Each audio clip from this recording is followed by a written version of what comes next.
Bismillahirrahmanirrahim. Assalamualaikum warahmatullahi wabarakatuh.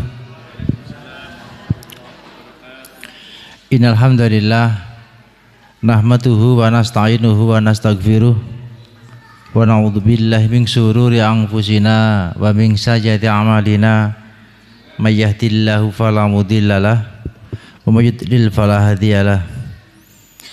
Asyhadu an la ilaha illallah wahdahu la syarikalah wa asyhadu anna Muhammadan abduhu wa rasuluh. La haula wala quwata illa billahil aliyil azim.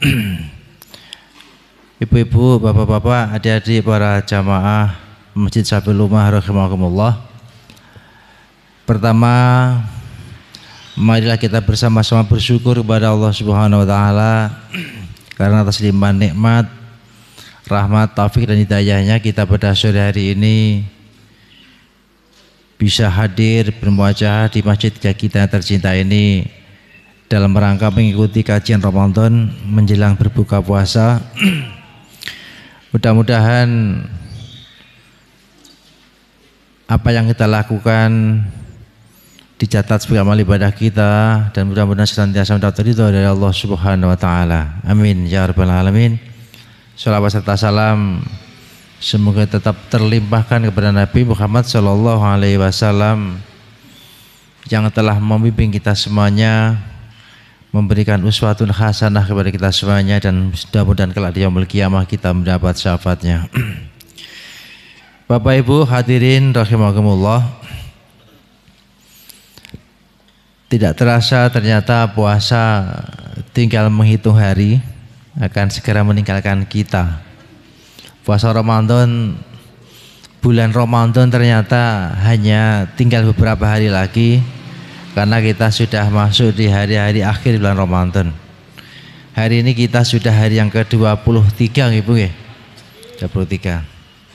Nah, kira-kira apa yang harus kita lakukan ketika kita akan ditinggalkan oleh Ramadan itu?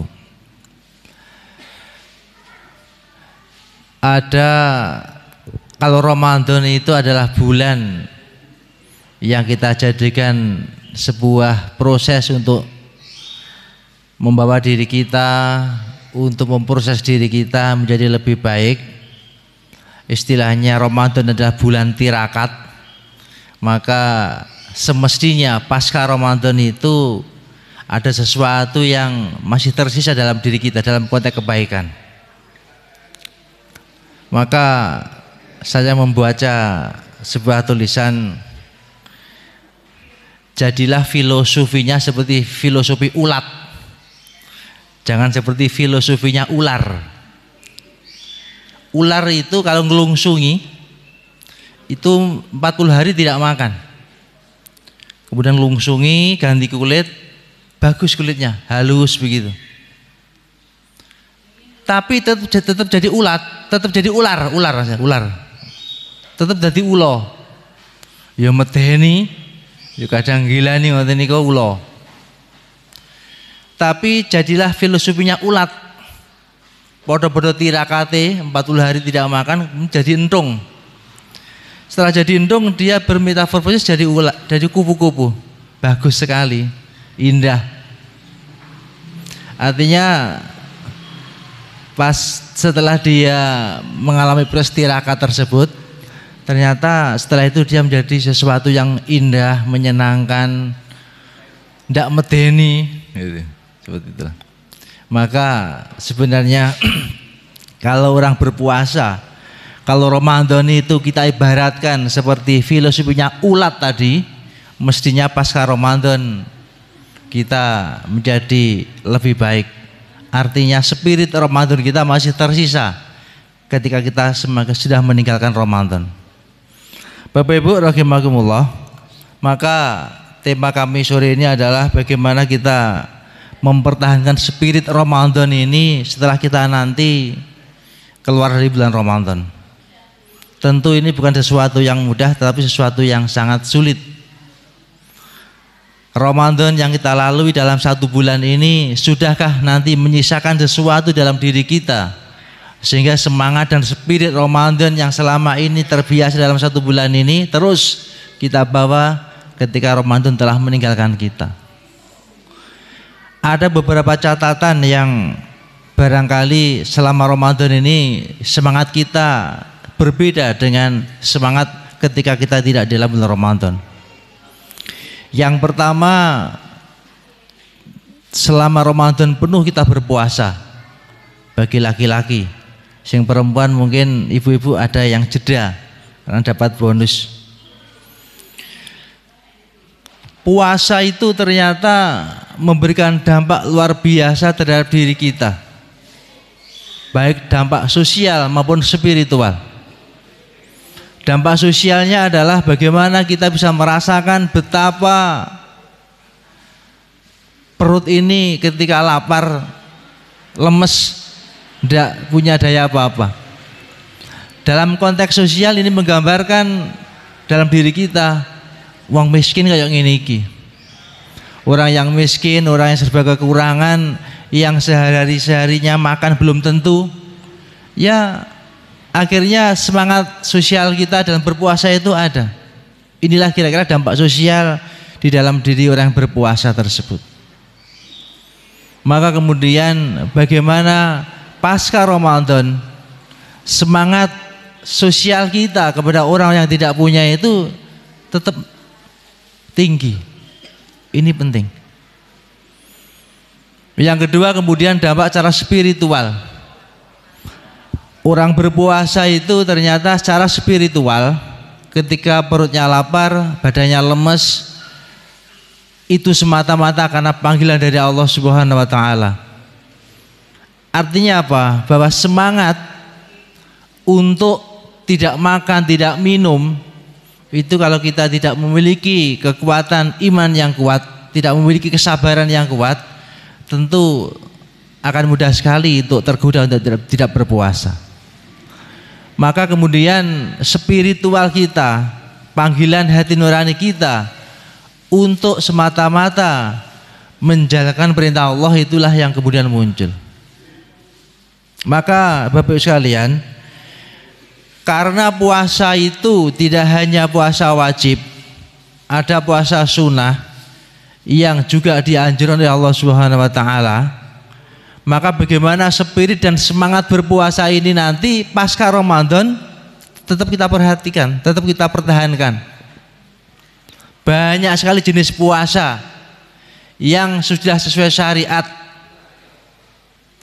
Poso niku, poso sunah niku sing sesuai syariat niku pun kuatah.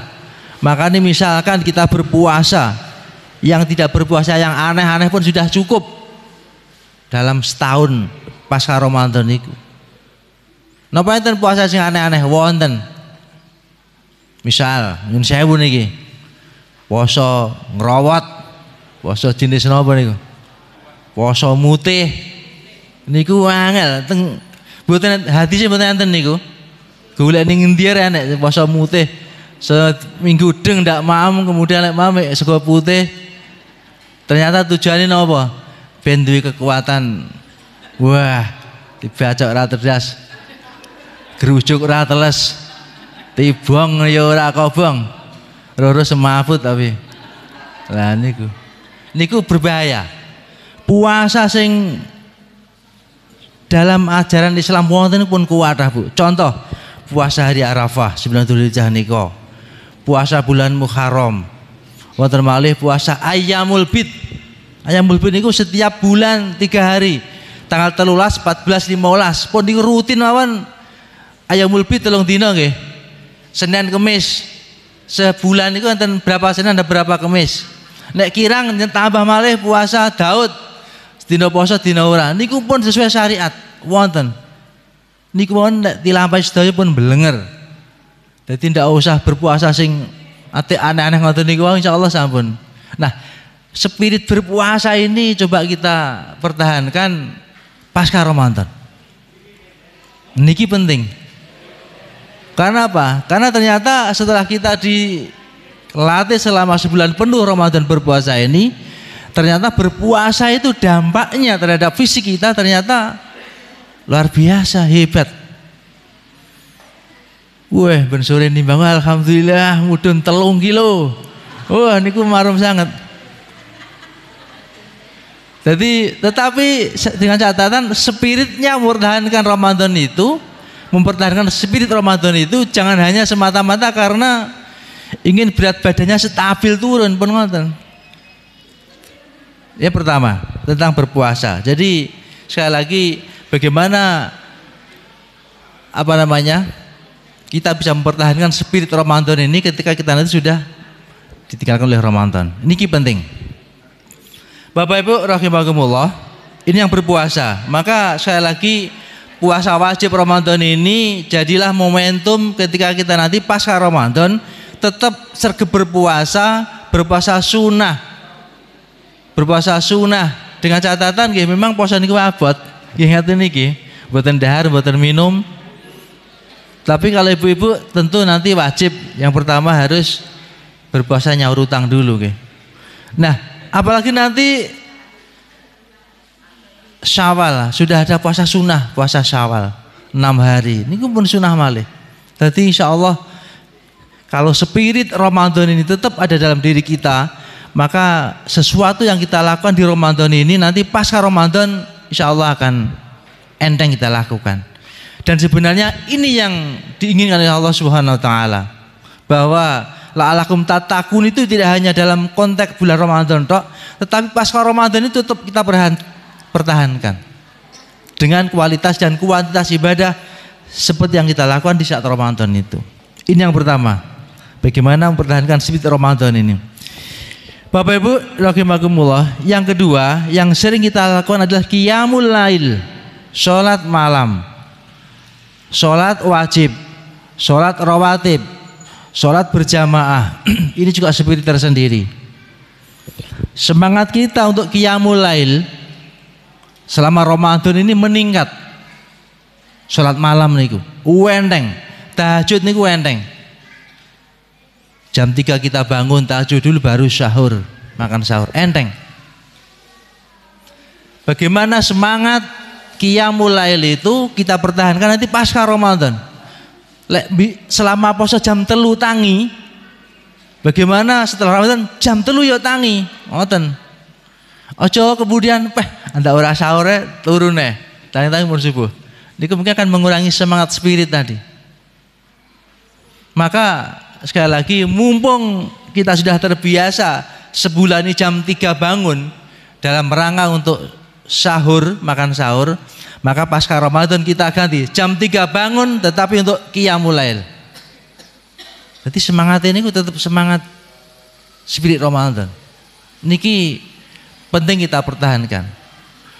Belum lagi sholat-sholat yang lain. Sholat-sholat yang lain itu kita misalnya kita sholat berjamaah di masjid kita. Sholat jamaah di masjid kita ini luar biasa. Ketika Ramadan kita semangat sekali untuk senantiasa berusaha untuk jamaah sholat 5 waktu di masjid kita ini.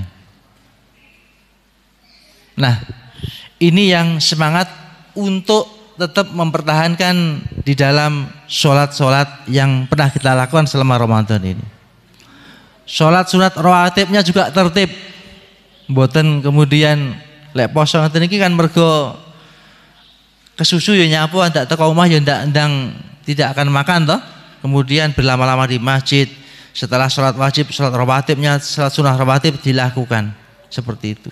Karena dalam pikiran kita setelah sholat ya ndak arep nyapo-nyapo toh, tidak akan makan, tidak akan minum, ndak segera ngopi, tidak segera merokok, kemudian sholat sunahnya ditambah lagi. Nah, semangat seperti itu bagaimana tetap kita pertahankan pasca Ramadan. Lebar sholat wajib, sholat berjamaah, kita juga jangan terburu-buru untuk segera pergi sholat rawatib lah dulu. Seperti semangatnya ketika kita bulan Ramadan seperti ini. Ini juga penting. Rasulullah Shallallahu Alaihi Wasallam bersabda niki kaitannya dengan sholat jamaah di masjid. Kenapa kok sangat dianjurkan sekali? Man sami'a anida'u falam yatihi falau sholatu lahu illa min udur. Niki riwayat Abu Dawud, Ibnu Majah. Artinya ngeten, siapapun yang mendengar adzan, niki rada keras hadise, rada keras. Siapapun yang mendengar adzan, man sami'a an-nidaun, kemudian tidak mendatanginya, lek krungu adzan kok tidak segera ke masjid, maka sholatnya tidak sempurna. Kecuali bagi orang-orang yang memiliki uzur, sakit, lagi berhalangan, itu uzur. Niki rada keras hadise. Sing sapa wong krungu adzan, sajak Pak Kiai kita Yudin wingi, sapa sing krungu adzan kok kemudian malah berangkat ngerokok, krungu adzan kok budal mangan, iku padha wong nyepelek nih adzan, nyepelek nih Gusti Allah, katanya Pak Taki ketika ngaji beberapa waktu yang lalu. Juga sama seperti ini, lek krungu adzan kok tidak segera mendatangi tempat adzan itu, masjid artinya, maka orang itu sholatnya tidak sempurna. Maka Bapak Ibu rahimakumullah, sepeda malih yang saya niki, karena radius masjid kita ini dengan rumah tidak jauh, kita ini di perumahan, kemudian radiusnya itu hanya beberapa meter saja, tidak terhalang apapun, tidak terhalang sungai, tidak terhalang jalan raya, tidak terhalang hujan misalkan. Itu memang sebaiknya ketika ada azan itu kita segera mendatangi masjid itu. Agar apa? Agar sholat kita sempurna. Ini hadis Rasulullah SAW. Kita berusaha seperti itu. Kalau kemudian kita tidak sedang di rumah, di kantor misalkan, lagi di sekolah misalkan, di SMP 1 itu musholanya besar itu. Di mana-mana sekarang dekat, di kantor-kantor semuanya itu sekarang ada masjidnya.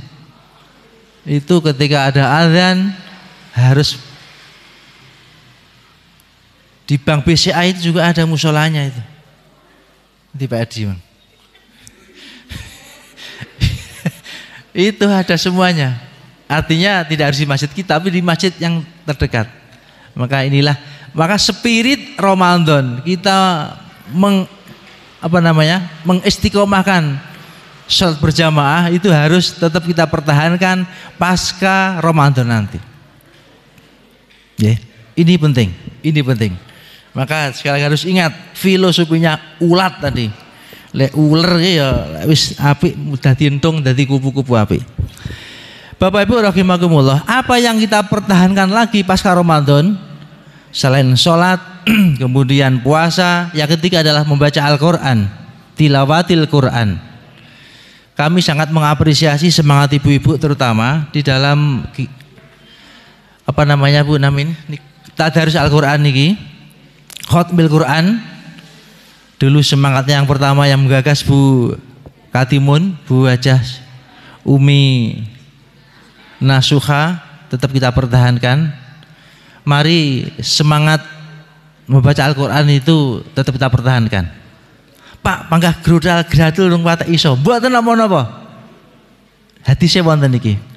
Qala Rasulullah sallallahu alaihi wasallam, niki hadise begitu gedenya wong sing maca Al-Qur'an. Man qara'a harfan minal kitabillah falahu hasanah wal hasanatu bi asrin amsalihha. La aqulu alif lam mim harfun walakin alif harfun walam harfun wa mim harfun. Rasulullah bersabda, barang siapa membaca Al-Quran satu huruf saja dari kitab Allah Al-Quran itu, maka baginya satu kebaikan. Satu kebaikan itu akan dibalas dengan 10 kali lipatnya. Jadi maca Quran satu kebaikan dilipat gandakan 10 kali. Aku tidak mengatakan, Allah tidak mengatakan ketika kita baca alif lam mim, Allah tidak mengatakan alif lam mim satu huruf, bukan, tapi alif satu huruf, lam satu huruf, mim satu huruf. Jadi Gusti Allah nggih ganjaran orang baca Al-Qur'an itu adalah per huruf. Alif, lam, mim. Niku saking gedene ketika kita beristiqomah di dalam membaca Al-Qur'anul Karim. Niku dari membacanya saja. Maka sekali lagi ibu-ibu, bapak-bapak juga, semangat untuk qiraatul Quran tersebut, tadarus Al-Quran, khotmil Quran, walaupun saling menyemak, itu tidak apa-apa. Ada konconi dewi, walaupun ketika nyemak kudu guyu, soalnya ada yang membaca dengan nada yang lucu misalkan, betul masalah. Kalau orang laki-laki yang bapak-bapak Al-Quran khataman sajus ditubung papat, betul masalah. Betul masalah niku.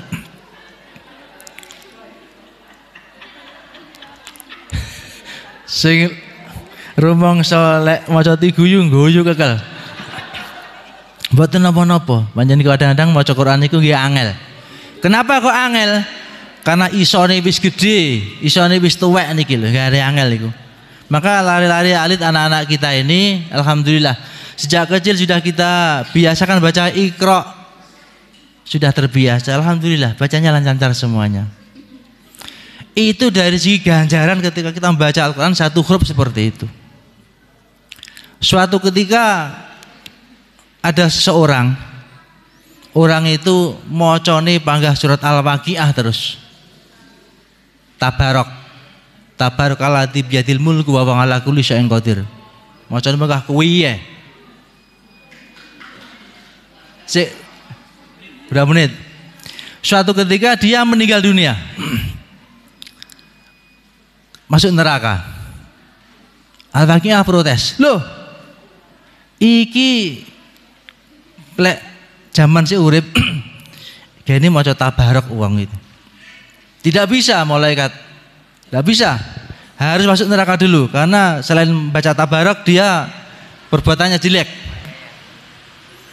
Kemudian tabarok protes. Loh, tidak bisa. Gusti, kenapa? Kalau saya tabarok Anda ciptakan kemudian tidak mampu menolong orang baca saya, ya tidak usah diadakan saya ini. Apa gunanya saya tabarok kemudian saya tidak bisa menolong orang yang setiap hari membaca saya? Tabarok itu protes, tabarok protes. Nyapa wong sing dina maca aku, lek aku iki kemudian tidak bisa mensyafaati seseorang yang baca saya setiap hari, kenapa saya diciptakan? Ya lebih tidak usah saja, keberadaan saya tidak ada gunanya ini ya Allah. Akhirnya Allah memanggil malaikat, ya sudah, khusus wong iki di makfu, di ngapura dosane. Walaupun setiap hari hanya membaca tabarok Al-Waqiah itu menandakan betapa besarnya kita ini membaca Al-Quran. Ngoten nggih? Inilah spirit kita Ramadan. Mudah-mudahan spirit Ramadan ini tetap kita pertahankan nanti pasca Ramadan. Masih banyak spirit-spirit yang lain akan kita bahas di lain waktu. Terima kasih, mohon maaf apabila ada kekurangan, ada kesalahan. Mari kita akhiri dengan baca alhamdulillah. Alhamdulillahirabbil alamin. Terima kasih, kami akhiri. Assalamualaikum warahmatullahi wabarakatuh.